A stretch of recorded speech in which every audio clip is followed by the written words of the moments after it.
What is up there, everybody? Citrus Aviation here for yet another video, and today we have Aviation News This Week, episode 85.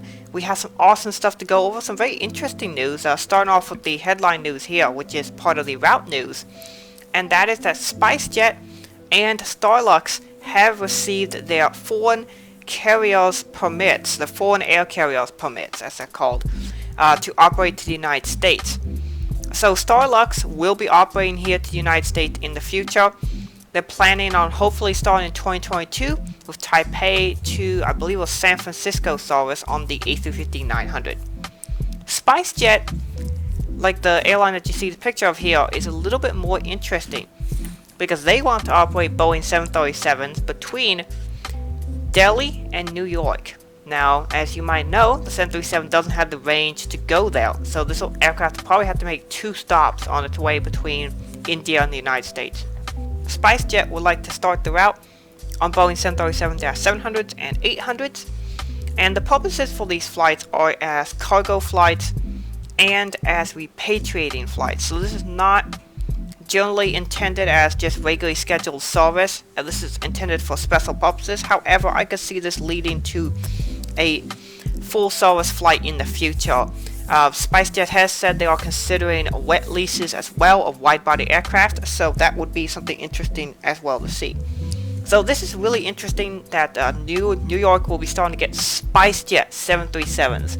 This is really interesting. This would be the equivalent of suddenly Houston suddenly getting all Nippon A320 Neos. Okay, it's that kind of interesting thing. So this will be really exciting to see 737 operators coming into the United States for these special purpose flights, which I'm really interested to see.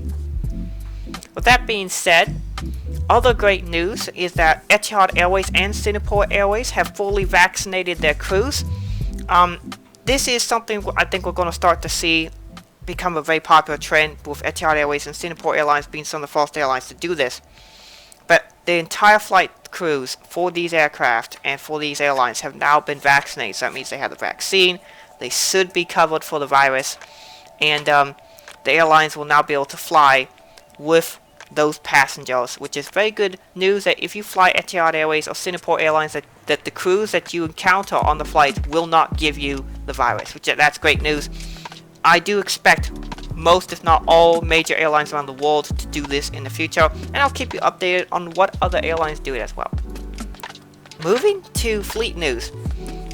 Flair Air has ordered some 737 MAX 8s. I believe they have ordered 13 total, and they are going to be leased through 777 Partners, which has, from my understanding, a 25% stake in Flair as well, so that makes sense.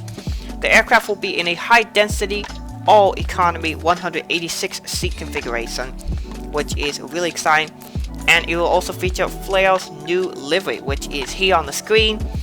It's an interesting livery. I think it's a bit of an improvement over the previous livery, which I thought was interesting. I liked it, but I just thought it was kind of strange. This one looks a little bit better. The only thing that I'm kind of weirded out by is those 3 lines near the tail section with like the purple and I think this orange there, which is kind of a little strange to put that in the color palette, but it's an interesting livery. I think the way to improve that was if they just had a green line there. Just make the entire thing green. That would be much better. Next up, Azul has a new special livery. This is actually the only new special livery for this week because it's been fairly quiet. But this is a special livery advertising people will travel to Brazil, as obviously Azul is based in Brazil, which Azul, by the way, is the Portuguese word for blue. So that's a fun fact for those of you who didn't know that.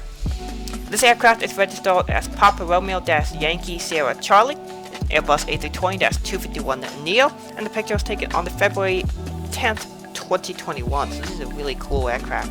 I do like Azul, and they do a lot of these special liveries, so this one's really cool here, and I look forward to seeing more.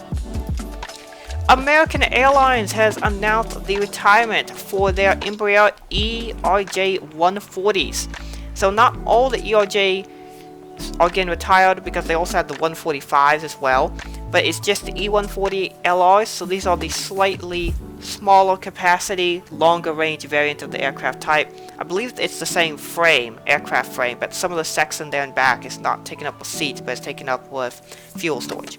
So the E140 LRs will start retirement this May, and they should be retired here by the end of the year. So if you want to fly an American E-Jet, I don't know why you would, but if you do want to fly one of these older E-Jets, you can do that, and you want to do it soon because they're going to be retired soon. I might try and hop on one just simply because I'd be interested in experiencing the E-Jet. It's been a long time since I've flown one of these early E-Jets, and obviously I'd like to try some of the newer ones too. So, Allegiant has announced a massive expansion. If you thought their last expansion of 21 new flights, which unfortunately I did not cover here on the channel, I covered part of it, but not the entire thing. If you thought that was a big expansion, Allegiant has some surprises for you, because they just announced a major 43 additional new routes expansion, and 34 of these routes will be permanent, and the rest are just temporary for about a month, and I'll talk about those when we get to them. We're going to start with the new routes. New routes from Austin International Airport will be going to Benton, Arkansas, and to Bozeman, Montana. The Benton, Arkansas route starts on July 2nd, 2021. Bozeman starts May the 27th. From Boston Logan, Allegiant will be starting flights to Norfolk, Virginia. That'll be starting May the 28th, 2021. And they'll be having service to Indianapolis, Indiana, starting May the 28th as well. These are some really interesting routes. I mean, some of the most random routes like ever. I'll give you a couple more examples. Here's Bozeman Yellowstone International Airport. That is Bozeman, Montana. They'll be starting 3 new routes to Austin, Texas on May the 27th. Oakland International Airport, May the 28th. And then San Diego on June the 3rd, 2020. From my city of Des Moines International Airport, 3 new routes are to begin, all starting July the 1st, which is also the date that Allegiant is officially starting their focus city at Des Moines. So this is coinciding with that story that I talked about last week. So they're starting service to Houston, Texas, which that is Houston Hobby Airport.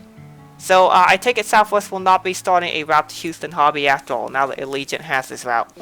But that'll be starting July 1st. San Diego, starting July the 1st. And Portland, Oregon, starting July the 1st. Some very interesting choices for routes, like Houston Hobby, obviously known as a Southwest focus city. But that's not the only time you're going to see a Southwest focus city route here. It seems Allegiant is picking some of these routes that people would pick Southwest for, but Allegiant's getting into the market because Southwest didn't get into it. Next routes are from Destin Fort Walden Beach to some interesting cities. Some of you guys may have never even heard of these cities. First, Asheville, North Carolina, starting May the 27th. For those of you who do not know where that is in western North Carolina. That's where the Biltmore Mansion is. Next one, St. Cloud, Minnesota. That's right, that city has an airport. June the 6th. And then Clarksburg, West Virginia. I legit didn't even know this city had an airport before reading this article. May the 26th, 2021 is that route. So some very interesting routes there. Next up, William P. Hobby Airport in Houston will be getting new routes to Springfield, Missouri, Branson area. That is May 28th, 2021. And Lexington, Kentucky, starting June the 3rd, 2021. Indianapolis will begin service to Boston, May the 28th, and to Los Angeles, May the 28th. These two routes actually make a lot more sense, to be honest. LAX, I don't think is served by anyone outside of, I think, Delta. But this makes a lot of sense. Next up, LAX will be adding some new routes, and one of which I'm very excited. First one's to Indianapolis. We talked about that. That's May 28th. Omaha Eppley Airfield will be getting service starting June the 4th.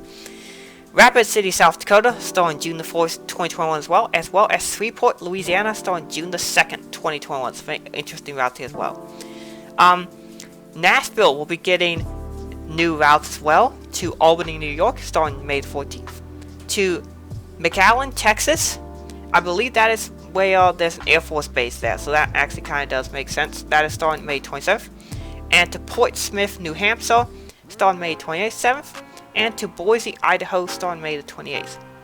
Portland is getting 4 new routes. Des Moines, starting July 1st, mentioned already. Billings, Montana, starting May 7th. Missoula, Minnesota. Missoula, Montana, actually, May the 7th. Grand Rapids, Michigan, starting June 4th, and Des Moines, as we mentioned already, starting July 1st. San Diego will be getting Bozeman, starting June 3rd. Another city in Montana, Kalispell, starting May 28th. Mesa Gateway, Phoenix, starting May the 27th. Pasco, Washington, starting May the 28th. And Des Moines, starting July 1st. We have North Central West Virginia Airport, which is Clarksville in West Virginia, getting south to Destin Fort Weldon Beach, starting May the 26th.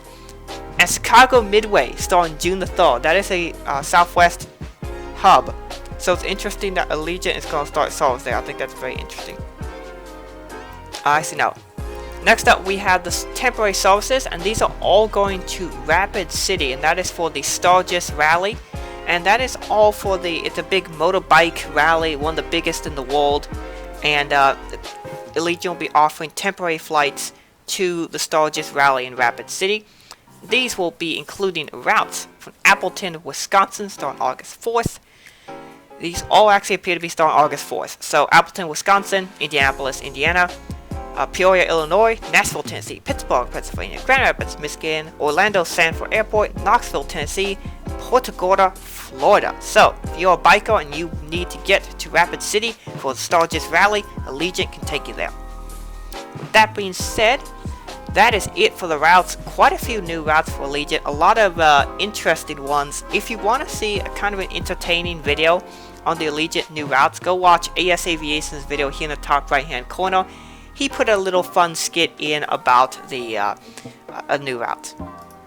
And then finally, to end the video, I am bringing back photos of the week from you guys. So we have some pictures here. First one is from Aviation 24. This is a Singapore A350-900 ULI taken at New York's JFK International on the longest route in the world. This is about 19 to 22 hour flight, depending on which way you're going and if you have a lot of tailwinds or not. But this is a really cool aircraft. This appears to be 9 Victor Uniform Sierra Victor Zulu, actually. This picture was taken on the 8th of February 2021. And then next up we have this awesome picture here from Epic Aviation 47. This is an Aeroflot Russia A350. This is in a new livery, which I really think they should make their regular livery. I know they haven't done that yet, but I really think they should make it their regular livery because it's pretty awesome. This picture was taken on February the 4th, 2021, also known as my birthday. So thank you very much for taking this awesome picture at New York's JFK. Yes, I did have my birthday recently, which is awesome. But this is an awesome picture. And then finally, we're going to end with a picture from Red River Aviation. This was taken by his phone, his new iPhone 12, I believe, Pro Max. And this is of an American A320 parked at Tulsa. And just take a look at how excellent that quality really is. It's pretty amazing that phone pictures can be as good as DSLRs. I would say, in fact, phones right now like the iPhone 12 Pro Max are at the same level as an entry-level DSLR for up-close pictures. That one is a very big catch. This was, I believe, mostly zoomed out, if not all the way. The problem is that phones can't zoom in a lot. That is still their downside. They can't really get good quality when zoomed in. And that's still the big benefit why plane spotting, nature photography, and that sort of thing is still best done with a DSLR.